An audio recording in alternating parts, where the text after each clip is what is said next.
Hello students, आप देख रहे हैं learn unlearn with Umesh Hende. Past continuous tense में हम डे टू डे के लाइफ से एग्जांपल लेकर सीखेंगे। साथ में आईएनजी के रूल्स पे सीखेंगे। मतलब हर वर्ब को आईएनजी नहीं लगता, ये हमने प्रेजेंट कंटिन्यूअस टेंस में देखा है।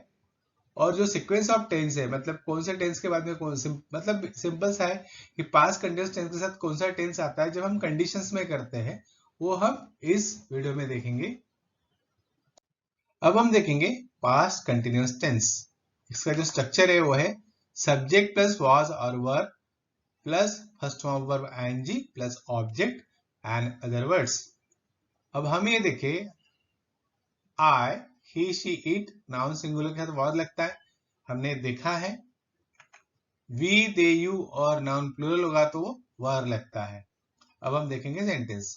आई was speaking in class without any reason. बिना किसी वजह के मैं क्लास में बात कर रहा था। I wasn't speaking in class without any reason. मैं बिना किसी वजह के क्लास में बात नहीं कर रहा था। Was I speaking in class without any reason? क्या मैं बिना किसी वजह से क्लास में बात कर रहा था? Wasn't I speaking in class without any reason? क्या मैं बिना किसी वजह के क्लास में बात नहीं कर रहा था? ये हो गया आपका सेंटेंस। आपको ध्यान यही रखना है कि I, he, she, it और नाउन सिंगुलर तो was लगेगा, वी, दे, यू और नॉन प्लूरल तो वर लगेगा। अगर हम एग्जाम्पल फिर से ले लें, यू वर वर्किंग हार्ड, आप बहुत मेहनत कर रहे थे। यू वरंट वर्किंग हार्ड, आप बहुत मेहनत नहीं कर रहे थे। वर यू वर्किंग हार्ड, क्या आप बहुत मेहनत कर रहे थे। And weren't you working hard, क्या आप बहुत मेहनत नहीं कर रहे थे। ये हो गए इसके एग्जाम्पल। आप भी कोशिश कर सकते हैं सेंटेंस लिखकर। हमने ऑलरेडी ये प्रेजेंट कंटिन्यूअस टेंस में किया था कि कहाँ वर्ब जब आईएनजी लगाते हैं तो कौन से रूल्स होते हैं। तो पहला ये रूल है, when a verb end in a single e then is drop before ING. जिसका एग्जांपल ये है, देख लो, आर्ग्यू। तो आर्ग्यू में अगर आप देखेंगे तो आपका जब आप आईएनजी लगा रहे हैं तो यहाँ ई है, मगर जब आईएनजी लगाते हैं तो यहाँ से ई हटा के हम करते हैं आर्ग्यूइंग। तो ई निकाला। हेट में HET हेट, इसमें भी हमने ई निकाला है और आईएनजी लगाया तो हेटिंग, लव, लविंग। पर इसमें एक्सेप्शन है, ये जो है ना नीचे आप देख रहे हैं ब्राउन पट्टी पर, यह है एक्सेप्शन। एज को आईएनजी लगता है, डाई को भी लगता है। एज का मतलब होता है उम्र बढ़ती जाना, उसको बोलते हैं एजिंग। और डाई यानी बाल को रंगाना या दीवालों को रंगाना, इसको डाइंग। तो यहाँ रूल नहीं लगता, यहाँ वो रूल एक्सेप्शन में आता है और एज को आईएनजी लगता है और डाई को भी लगता है। वैसे नीचे आप देखेंगे verb ending in double E, अगर ये डबल ई में एंड करता है, यहाँ एग्री में देखेंगे डबल ई है, यहाँ पे भी एग्रीइंग होता है, सी का सीइंग होता है, ये आपको ध्यान रखना है। अब ये है रूल नंबर 2। रूल नंबर 2 क्या है? When a verb of one syllable has one vowel and ends in single consonant, this consonant is double before ING. अभी है क्या वॉवेल और कॉन्सोनेंट? आपको अगर याद है तो वॉवेल तो आपको पता होगा, A, E, I, O, U, ये है वॉवेल्स और बाकी बच्चे कॉन्सोनेंट। अब देखें एग्जाम्पल। हीट का होता है हीटिंग। अब यहाँ क्या हुआ, आपको पता होगा, हीट के टी के पहले आई लगा है, आई है वॉवेल, इसलिए हीट का हुआ हीटिंग। रन, यू, वो भी वॉवेल है तो रनिंग। स्टॉप का ओ वॉवेल है इसलिए हुआ डबल पी, स्टॉपिंग। एडमिट में भी सेम हुआ, टी के पहले आई आता है इसलिए टी डबल हुआ, एडमिटिंग। बिगिन का बिगिनिंग, रिफर का प्रिफरिंग। ये हो गया वन एग्जांपल। अब इसमें भी एक्सेप्शन है। एक्सेप्शन क्या है कि अगर टू वॉवेल्स आते हैं एक ही वर्ब में तो कंसोनेंट डबल नहीं होता। जैसे ऊपर हीट का हीटिंग में हमने डबल टिक किया है, उस तरह से यहाँ नहीं हुआ। ये इसके एग्जाम्पल है। स्पीक, इसमें दो वॉवेल है। दो वॉवेल कौन सी है आपको दिख रहे, ई और ये वॉवेल है। यहाँ क्लीन में ई और ए, यहाँ ट्विक में ई और ए, इसलिए इसको जब हम आईएनजी लगाएंगे तो सिर्फ इसमें स्पीकिंग होगा, उसमें डबल के नहीं होता है क्योंकि ई और ये यहाँ वॉवेल्स है इसलिए। अब एक तीसरा रूल आता है कि verb ending that is I अगर लगता है, लगा हुआ है तो चेंज एलवाई हो जाएगा। अब एक दो तीन ही वर्ब है जिसमें लाई, LI, लाई का लाइंग होगा, लाई ने झूठ बोलना होता है, टाई, टाइम, डाइंग, वाइंग।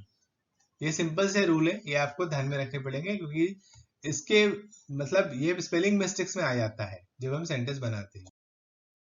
अब ये जो वर्ब की लिस्ट है ये है non static verb, non progressive verb मतलब स्टैटिक वर्ब, जिसको आईएनजी नहीं लगाते जब हम कंटिन्यू करते हैं। इंग्लिश में ध्यान रखना है क्योंकि नॉर्मली हम जिस तरह से ट्रांसलेशन करते हैं उसमें हर जगह हमारे लैंग्वेज में जिस तरह से होता है वो इंग्लिश में नहीं होता। तो यहाँ आपको ध्यान रखना है कि जो वर्ड्स ऑफ परसेप्शन है, see, taste, feel, smell, watch, notice, hear, recall, prefer, please, recollect, experience, इसको आईएनजी नहीं लगता दोनों टेंस में, ना प्रेजेंट कंटिन्यूअस टेंस में लगता है ना पास्ट कंटिन्यूअस टेंस में लगता है। वर्ब ऑफ थिंकिंग प्रोसेस उसमें है think, no, mean, forget, understand, mind, realise, remember, consider, suppose.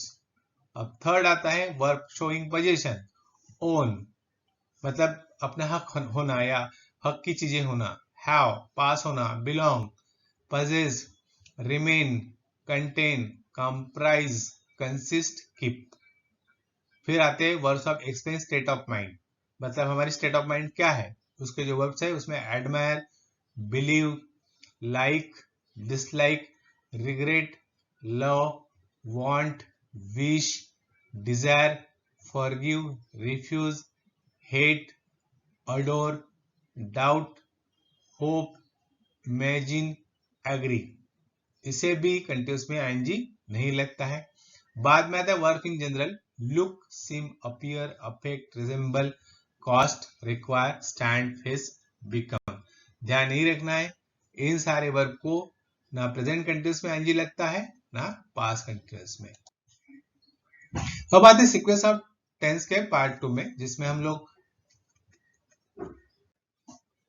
इस सीक्वेंस ऑफ टेंस में पास्ट कंटिन्यूअस टेंस जो है उसके साथ और दूसरा व्हाइल लगा के सेंटेंस बनते हैं, वो किस तरह से होते हैं ये हम देखते हैं। अब वहां हमने वेन लगाया या वाइल लगा, और वेन और वाइल में फर्क ये है कि वाइल का मतलब होता है simultaneously at the same time वो चीजें हम करते हैं तब हम वाइल लगाते हैं। जैसे एग्जांपल है, I observe while I was doing experiment in lab, मैं जब लैब में एक्सपेरिमेंट कर रहा था तब मैंने निरीक्षण किया या मैंने देखा।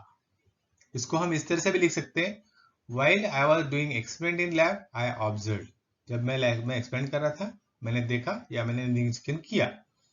दूसरा एक सेंटेंस है, I took care while I was driving car on the road, जब मैं गाड़ी रोड पर चला रहा था तो मैंने काफी ध्यान रखा। तो हम इस तरह से भी कर सकते हैं, while I was driving car on the road, I took care, मैंने ध्यान रखा जब मैं रोड पर गाड़ी चला रहा था। तो इस तरह से sequence of tense past continuous tense के साथ बनता है। जब पास्ट कंटिन्यूअस का के वेन और वाइल लगेगा तो उसके साथ सिंपल पास्ट टेंस ही लगेगा, ये ध्यान रखना है। और आप भी इस तरह सेंटेंस आप बना के कोशिश कर सकते हैं, जैसे कमेंट बॉक्स में भी आप लिख सकते हो। वीडियो देखने के लिए शुक्रिया। वीडियो को लाइक करें, शेयर करें और सब्सक्राइब करना ना भूलें। आगे भी बहुत आसान तरीके से मैं आपको अंग्रेजी पढ़ने की कोशिश करता रहूंगा। Thank you very much.